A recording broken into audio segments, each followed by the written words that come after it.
On continue nos rencontres ici à Sport Définition sur ce magnifique plateau Big Media organisé par BPI France avec notre invité Morgan Charrière. Bonjour Morgan. Bonjour. Merci d'être avec nous. Combattant MMA, tu as plus de 139 000 abonnés sur YouTube, tu as près de 300 000 abonnés sur Instagram.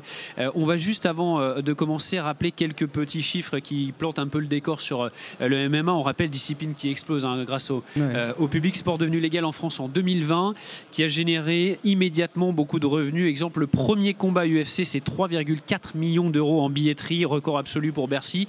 Et puis les retombées économiques locales pour la région parisienne qui s'élèvent à 33,4 millions d'euros. Morgan, pour commencer, d'abord, est-ce que tu peux te présenter, nous rappeler un peu ton parcours? Alors, je m'appelle Morgan Charrière, donc comme vous l'avez dit, je suis combattant professionnel de MMA.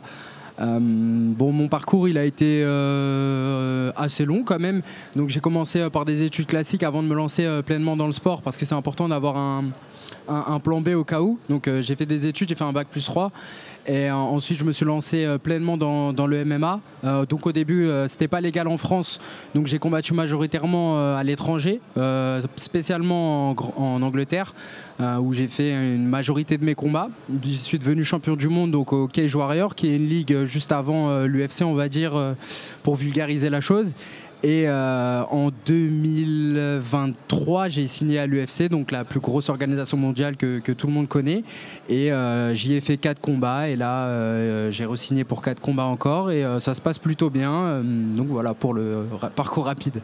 Voilà pour le sportif. Et donc il y a le côté digital aussi. Le digital, est-ce que ça a été pour toi le moyen de créer une audience et également un business? Ouais, c'est ça. En fait, quand j'ai commencé le MMA, le plus gros problème qu'on avait nous en tant que Français, mais j'ai envie de dire Européens, c'est que donc c'est un sport où les organisations sont des entreprises privées et elles cherchent à faire du bénéfice, donc de l'argent. Donc elles veulent les bons combattants, les meilleurs combattants, mais il faut quelque chose en plus. Quand on vient d'un pays comme nous, la France, où c'était pas légal, donc il n'y a pas de marché, donc il n'y a peut-être pas de Français qui regardent. Donc ça veut dire en tant que Français, pour être signé à l'UFC à cette époque, en tout cas maintenant ça change vu que c'est légal et que ça a explosé en France. À cette époque, il fallait intéresser l'UFC. Donc comment on peut les intéresser? Moi, pour ma part, c'était déjà de réaliser des grosses performances en Angleterre, donc au Cage Warrior, qui est vraiment une succursale de l'UFC, pour signer derrière, donc du côté athlète, du côté sportif. Et au niveau du côté digital, j'ai très vite remarqué que les combattants, ils faisaient peut-être pas forcément le travail sur les réseaux sociaux pour bâtir une communauté ou avoir une communication très, très solide et qui permettait de donner envie aux gens de regarder. Et donc ça permet que quand j'ai un combat, pas forcément le public qui va juste regarder, consommer le MMA de base, donc les puristes, on va dire, qui, peu importe qui combat, vont regarder les cartes. Moi, mon but, ça a été de ramener des gens en dehors du MMA pour regarder le MMA par rapport à ma personnalité, à ce que j'amène, en les motivant, en expliquant mon parcours. Donc sur YouTube, j'ai plus proposer des vlogs où je montrais ce que je faisais au quotidien pour essayer de signer à l'UFC. Donc qu'est-ce que c'était la vie d'un combattant, qu'est-ce que je mettais en place pour monter, pour accomplir quoi. Mais j'étais pas sûr de réussir, donc c'était un peu ça la promesse, et qui suivait vraiment une série réelle dans la vie où on ne sait pas si le héros il va réussir son truc. Et j'étais transparent au maximum avec eux, donc aussi bien dans les défaites que les victoires, parce que mon parcours n'a pas été parfait, donc ça a été difficile. Et ça m'a permis de me rapprocher en tout cas des gens qui me suivent. Et il y a beaucoup de gens qui me suivent, qui ne suivent pas forcément le sport, mais qui suivent seulement moi quand je combats, etc. Donc ça a été un peu mon choix en tant que combattant, c'était de me diversifier et de sortir du lot, par mes performances, mais aussi par ma communication qui ramenait un package qui faisait qu'on ne pouvait pas passer à côté de moi en Europe et encore moins en France. Justement, tu en parles, pour durer, il faut se diversifier, c'est important, et toi tu sais très bien le faire avec des formats, des récits bien différents. Tu travailles sur des formats comme les courts-métrages, les podcasts, les récits culturels. Pourquoi ces choix? Qu'est-ce qui t'a amené vraiment à aller vers cette direction-là? Je pense que déjà c'est ma génération, les réseaux sociaux, en tout cas je les ai vus évoluer. Donc passer du Insta où on mettait que des photos, ou à devenir vraiment où il y a beaucoup de vidéos, les médias sont venus, etc. Et donc je suis assez curieux, donc je regarde ce qui fonctionne pour les autres qui sont pas forcément dans la même niche que moi du sport. Et je notais, voilà, telle personne fait tel type de contenu, ça fonctionne, ça résonne bien. Telle personne fait ça, ça résonne bien. Comment je peux l'adapter à mon milieu? J'ai testé des choses, j'ai raté, ça n'a pas marché, et d'autres qui ont bien fonctionné. Et aussi, j'aime beaucoup le visuel, donc les petits courts-métrages, les teasers, toutes ces choses-là qu'on voit plus quand on va regarder un film. Tout le monde adore les bandes annonces où on dit wow, t'es trop bien la bande annonce ou le film, etc. Je me suis dit que je pouvais apporter ce côté un peu théâtral au sport parce que les réseaux sociaux, ça permet ça, de communiquer et de raconter son histoire comme on le veut, parce que ça reste du coup du visuel, du cinématographique. Avec un bon réal, on peut faire énormément de choses. Et donc je me suis dit que je pouvais me mettre en scène avant le combat et faire une sorte d'histoire qui est racontée à partir du teaser. Ensuite il y a le combat et puis il y a la fin, et c'est sympa à suivre. En gros, j'ai essayé de faire quelque chose de sympa à suivre pour les gens, comme moi j'aimerais bien suivre un sportif qui donnerait un peu plus, quoi. Et en quoi ce type de narration permet de toucher des publics qu'on n'arrive pas habituellement à toucher dans le sport? Déjà, les réseaux sociaux, ça devient très vite viral, donc les messages peuvent être passés très avec des hooks, etc. Enfin, visuellement, sur Instagram, sur YouTube, on peut tomber dans des fils d'actualité ou dans des gens qu'on ne toucherait pas normalement dans la vie courante. Les réseaux sociaux, ça nous permet de toucher vraiment des populations différentes ou des gens qui ne regardent pas forcément du sport ou d'autres choses parce que, je sais pas, ils aiment bien tel genre d'image ou telle chose. Leur algorithme va proposer ce que je fais et par ce biais-là, ils vont soit s'intéresser, chercher un peu plus sur moi, ou ils vont se prendre au jeu et se dire tiens, et si je regarderais pas un combat pour une fois pour voir, je l'aime bien, il parle bien et tout, et ils peuvent arriver sur mes contenus de différentes façons. Du coup, ça peut être un podcast, ça peut être comme là aujourd'hui sur la BPI, ça peut être sur une vidéo vraiment un teaser très visuel, très cinématographique, ça peut être juste par la performance sportive sur un Reels qu'ils trouvent sur Instagram ou quoi, ou sur YouTube ils naviguent et puis ils regardent un truc, un autre, et l'algorithme leur suggère une de mes vidéos. Et vu que je me contente pas que du sport, ils peuvent se mettre à regarder juste ce que je propose parce que ça se regarde et c'est divertissant, et après se dire tiens, c'est vrai qu'à côté il combat, et regarder du coup mes combats.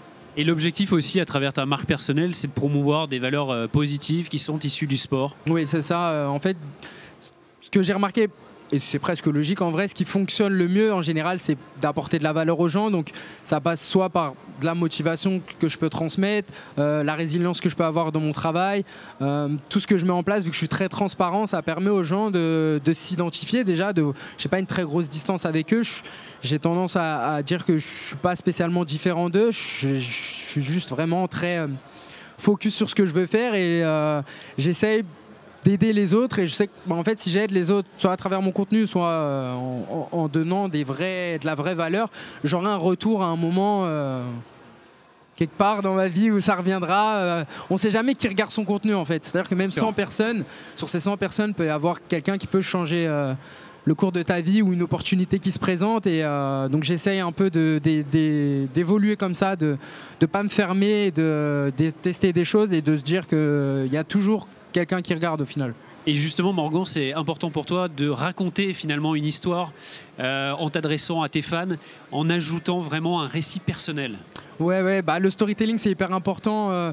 Déjà, ça me permet, moi, dans le sport, les prises de parole dans mon sport, elles sont difficiles et très brèves, et c'est tous les 6 mois, c'est-à-dire que je combats peut-être 2-3 fois par an. Il faut gagner le combat pour avoir l'opportunité qu'on te donne le micro. Tu as 3 questions et ensuite c'est terminé, et vous repartez dans le vestiaire. Donc à partir de ce moment-là, je me suis dit c'est pas suffisant pour pouvoir délivrer mon message et faire ce que j'ai envie et pouvoir vraiment parler aux gens. Et les réseaux, ça permet en fait de raconter ce que je veux quand je veux. C'est mon propre média en fait, c'est ma propre tribune. J'ai pas besoin d'attendre d'être invité par un journaliste, de devoir passer à la radio ou j'en sais rien, à la télé pour pouvoir communiquer et me faire connaître. Après attention, c'est toujours un peu difficile des fois de communiquer sur Instagram ou sur les réseaux en général, même je vais prendre en général, de porter un message ou qu'on soit entendu, mais quand on a la bonne recette et qu'à côté on fait les bonnes choses, moi je trouve que je peux vraiment dire ce que j'ai envie de dire et on va pas me prêter des mots que j'ai pas parce que je peux simplement allumer ma caméra sur YouTube par exemple et me faire une auto-interview et dire ce que j'ai envie de dire et dans mon sport c'est hyper important parce qu'on peut vite être oublié si on communique pas ou si on combat pas et on peut aussi nous faire dire des choses à coup de gros posts sur Instagram, sur des médias qui vont faire tirer les grandes lignes comme traditionnellement pour faire cliquer les gens et l'opinion publique peut très vite tourner sur soi-même si on n'est pas au fait de ce qui se passe un peu et d'avoir ce pouvoir de communication et à l'époque où le MMA n'était pas légal, moi j'avais remarqué qu'on parlait souvent toujours des mêmes et il y en a beaucoup qui sont oubliés, donc je voulais pas faire partie de ceux oubliés et c'est aussi pour ça que je me suis mis à communiquer ouvertement et ça prend, je pense que les gens ils aiment bien qu'on soit transparent en fait. Sur la notion de marque humaine, Morgan, en quoi structurer un club ou un sportif finalement comme une marque humaine, ça peut changer la donne aujourd'hui? Je pense que ça donne aux sportifs plus de diversification, moins de danger pour leur reconversion, mais aussi pour être plus confortables dans leur vie. En général, quand on va parler de sportifs professionnels, la plupart des gens vont penser aux footballeurs, aux basketteurs, etc., qui gagnent très bien leur vie avec des millions d'euros par mois ou des milliers. Mais il y a une grosse majorité de sportifs qui peinent quand même à finir le mois et qui doivent avoir plusieurs travail pour subvenir. Donc ils doivent s'entraîner et aussi travailler. Et c'est tout de suite plus dur de faire de la performance.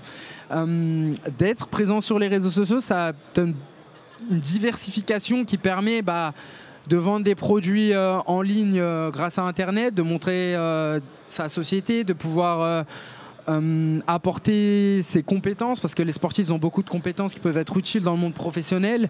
Et ça permet d'avoir des opportunités aussi, de débloquer des contrats de marque, du sponsoring si on se débrouille bien, que des gens nous suivent. Et puis après, d'être vraiment dans le flou entre le milieu entre influenceurs et sportifs en fait, qui est un endroit qui est très intéressant pour les sportifs parce qu'on a une vraie plus-value, un vrai talent qui est apporté et qui peut manquer sur les réseaux pour passer un message aux plus jeunes ou aux plus vieux et tout ça c'est monétisable. Ensuite en fonction du sport qu'on fait on peut le monétiser et après bien sûr après ça devient de l'entrepreneuriat, mais si on a des idées, qu'on est professionnel, un sportif ça fait un très bon entrepreneur en général parce qu'on est des entrepreneurs au quotidien dans la gestion de notre carrière et on a besoin de résilience, de passer les succès, les étapes, les échecs et tous les sportifs qui se mettent sérieusement à proposer quelque chose sur Internet, en général ils arrivent à gagner un peu plus d'argent et ça fait une roue positive en fait, qui amène que du positif. Et je pense que le plus important, c'est pour la reconversion après. Une fois que la carrière est terminée, si on est capable de s'exprimer face à une caméra, de tenir des bons discours et surtout d'avoir développé des compétences professionnelles, on peut ensuite rebasculer dans un monde plus professionnel, si on en a besoin, bien sûr. Morgan, comment convaincre les marques finalement de ne pas juste sponsoriser mais de co-créer des récits durables auteurs de valeurs fortes, voire de sujets par exemple comme les RH, comme le lien social ou encore le développement personnel? En fait la plupart des sportifs ils ont des histoires de vie qui sont très intéressantes à raconter et ça couplé à une marque qui s'associe à cette histoire de vie et pas juste à l'image qu'ils veulent projeter, ça permet de passer des messages qui résonnent en fait. Donc marketingement c'est ce qui marche le mieux actuellement sur les réseaux ou même sur les pubs traditionnelles, ça va être pour les plus grosses marques de chercher les meilleurs sportifs, mais il y a plein de petits sportifs entre guillemets qui ont des histoires dingues à raconter de comment il a par exemple il est juste devenu champion de France, de où il part, peut-être qu'il avait une maladie grave, peut-être qu'il a vraiment dû se battre pour gagner, peut-être que c'était très compliqué sa prépa, peut-être qu'il l'a fait tout seul, ou d'autres types de messages, on lui a toujours dit qu'il n'y arriverait pas, et ça résonne pour les gens normaux. Et une marque s'associe à ça et communique juste sur l'histoire du sportif en fait, ça permet de faire de l'engagement, des vues, de donner de la valeur et d'avoir ce truc que les marques recherchent en fait, un storytelling, une histoire liée à leur marque pour déclencher l'achat. Ouais, c'est ça le plus intéressant pour une marque, c'est d'aller chercher, mais pas forcément des gros sportifs, c'est juste des sportifs qui sont disponibles, j'ai envie de dire, parce que tous les sportifs ont des histoires à raconter. Merci beaucoup Morgan. Avec plaisir. On va te libérer parce que je sais que tu es attendu sur les autres plateaux. Tu es très sollicité. Merci beaucoup d'avoir été avec nous sur le plateau Big Media. Et très bonne journée à toi. Merci Morgan.